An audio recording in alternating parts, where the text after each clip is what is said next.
তাদের community standard violet করে বা কোনো দেশের আইন ভঙ্গ করে, তখন সেটা টেক ডাউন করা তাদের জন্য সহজ। কিন্তু সেখানেও তারা কোনটা কোনটা করে নেই, সেটা আমরা কারণ সহ ব্যাখ্যা দিয়েছি। তারা বলেছে যে এটা আগামী দিন আরো সহযোগিতা করবে। কিন্তু কিছু ব্যক্তির ব্যাপারে যখন হয়, তখন সেই বিষয়টা তারা বলছে যে ওই ব্যক্তির সামগ্রিক কর্মকাণ্ডের একটা মানে ভ্যালুয়েশন তারা করে, ইভ্যালুয়েশন করে। আর একটা হচ্ছে ওই ব্যক্তির পেজে বা অ্যাকাউন্টে কখন কোন কন্টেন্ট বা কোনো ভিডিও, কোনো ছবি, ইমেজ বা কোনো স্ট্যাটাস কোনটা আসলে কোনটাকে আঘাত করছে, সে অনুযায়ী তারা বেশি আগ্রহী ওই content wise, post wise action নিতে। হ্যাঁ, আমরা এটা প্রমাণ করতে পারছি এবং তার জন্য আমরা অনেকগুলো আমরা দিয়েছি। এবং তারা যদি কনভিক্টেড হয় তাহলে সেটা একভাবে তারা দেখে। তারা যদি ধরেন ধরেন যে তাদের একটা কন্টেন্ট একটা দেশের বিরুদ্ধে গেল, একটা কন্টেন্ট আরেকটা ব্যক্তির বিরুদ্ধে গেল, একটা কন্টেন্ট হয়তো ওদের কমিউনিটি স্ট্যান্ডার্ড ভায়োলেট করলো, কিন্তু আরেকটা কন্টেন্ট হয়তো তারা বুস্ট করে তাদের বিজনেস প্ল্যাটফর্ম হিসেবে নিচ্ছে। সো এইভাবে কিন্তু তারা কিছু কিছু কৌশল নিয়েছে এই দেশ বিরোধী চক্রান্তকারীরা, সেটাও আজকে আমাদেরকে তারা ব্যাখ্যা দিয়েছে।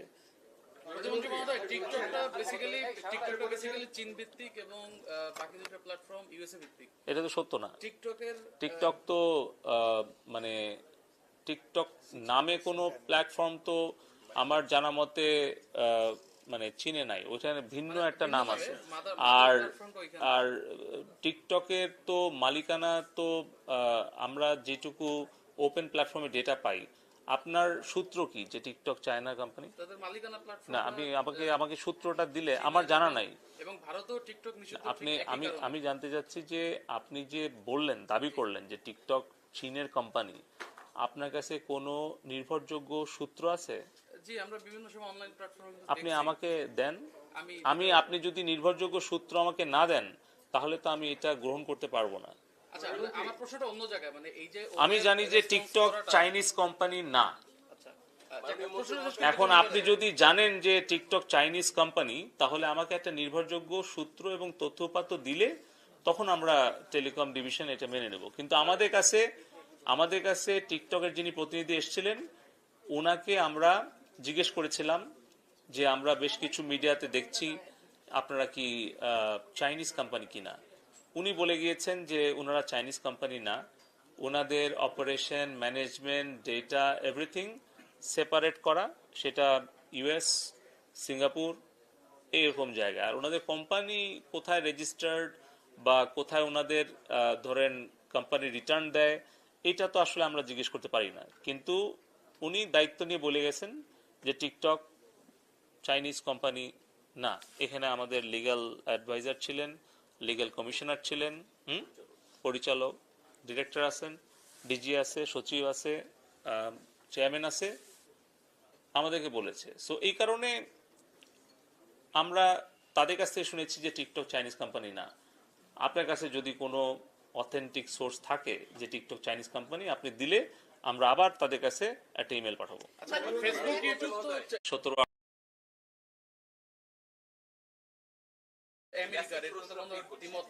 এটা আমি জানি না যে আমাকে আপনি অথেন্টিক সোর্সে না বললে আমরা তো এটা কোনো দেশের কোম্পানি কিনা, কোনো দেশের সাথে আমাদের বিশেষ কোনো সম্পর্ক নাই, কোনো দেশের সাথে আমাদের বিশেষ কোনো শত্রুতাও নাই।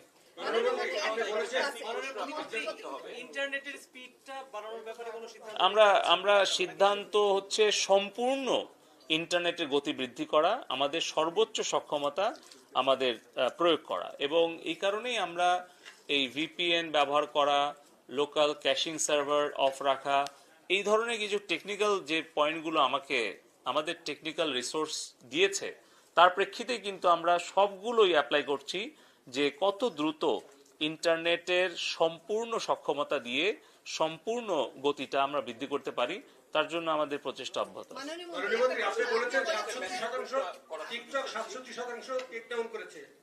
গুগল করেছে 20%, ফেসবুক কতটুকু করেছে? 13% না দেখলাম, মাননীয় মন্ত্রী মহোদয়, আমি দেখাইছি প্রেজেন্টেশনে 13। মাননীয় মন্ত্রী মহোদয়, মাননীয় মন্ত্রী মহোদয়, আপনি আপনার দীর্ঘ বক্তব্যে দেশের স্বাধীনতা, সার্বভৌমত্ব, শান্তি, অর্থনৈতিক সমৃদ্ধি, নানা বিষয় নিয়ে কথা বলেছেন এবং একটি সমৃদ্ধ বাংলাদেশ গড়ার বিষয়ে ফেসবুক এবং ইউটিউব চ্যানেলগুলো যদি আপনাদের রিকোয়েস্ট গুলো না শুনে তাহলে নানা বিশৃঙ্খলা সৃষ্টি হতে পারে। সেই জায়গা থেকে ভবিষ্যতে তাদের বিষয়ে আইনগত কোনো পদক্ষেপ আন্তর্জাতিক আদালতে নেবেন কিনা? তারই বিষয়ে আমি একটু অ্যাড করি, মাননীয় মন্ত্রী, বাংলাদেশে এক একজন এক ফেসবুক আইডি 10 থেকে 15টা আইডি করে।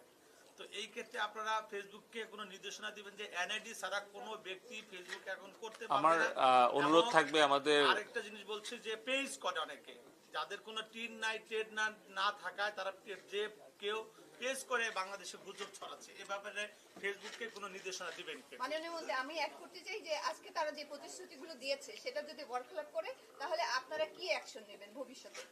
আমরা আপনাদের এই প্রশ্নগুলো যেগুলো আজকে আমরা করিনি সবগুলো আমরা গ্রহণ করলাম, করে আমরা এগুলো গুছিয়ে বিটিআরসি থেকে এর পরবর্তী বৈঠকে আমরা জিজ্ঞেস করব। তারপরে এগুলো জিজ্ঞেস করে যে উত্তর পাবো পরবর্তী সংবাদ সম্মেলনে জানাবো। আমরা আবেদন জানাচ্ছি। হোয়াটসঅ্যাপ আমরা ওপেন করে দিচ্ছি।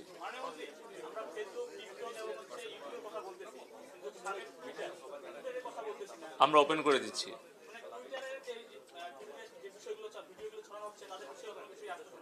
আমরা সবগুলোকেই আমরা তাদের কমিউনিটি যে স্ট্যান্ডার্ড এবং গাইডলাইন সেটা মেনে চলার জন্য দিচ্ছি, একই রকম ভাবেই অবস্থান। আমার একটা প্রশ্ন আছে, আমি একটু প্রশ্ন করতে চাই।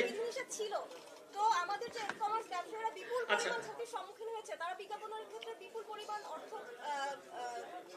দিয়েছিল, তো তাদের ক্ষতিটা পুষিয়ে নেওয়ার জন্য কোনো পদক্ষেপ নেবেন কিনা? আজকে সকালে আমি বাণিজ্য মন্ত্রীর কাছে একটা অনুরোধ পত্র পাঠিয়েছি যেন আমাদের ই-কমার্স ফ্রিল্যান্সারদের জন্য একটা বিশেষ প্রণোদনা দেওয়ার ব্যবস্থা করে।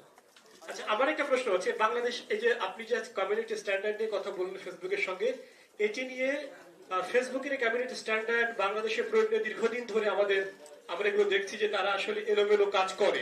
এলোমেলো বলতে এটা আমরা যখন নিজেরাও এই ধরনের অভিযোগ তাদেরকে জানাই তারা অনেক সময় রেসপন্স করে না, এটা সত্য।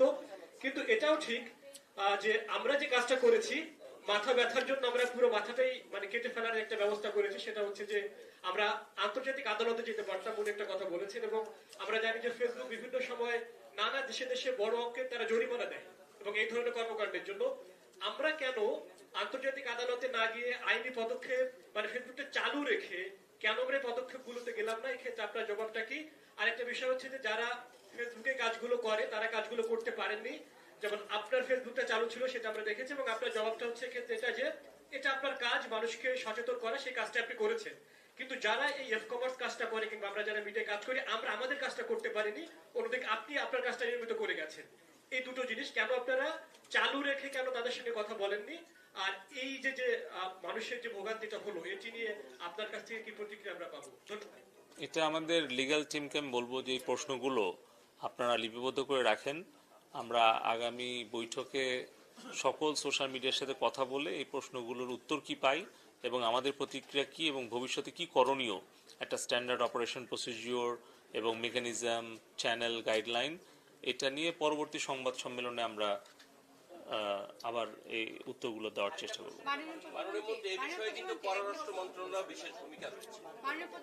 এটাও একটু নোট রাখেন, এই বিষয়ে পররাষ্ট্র মন্ত্রণালয়ের একটা ভূমিকা আছে। আপনি ই-কমার্স নিয়ে আগেরবার বলেছিলেন যে ফেসবুকের মতন যদি বন্ধ থাকে বা আমাদের যদি রাখতেই হয় তাহলে তারা যেন অল্টারনেটিভ ওয়ে করে, তো সেটার জন্য আপনারা কোনো পদক্ষেপ নিচ্ছেন?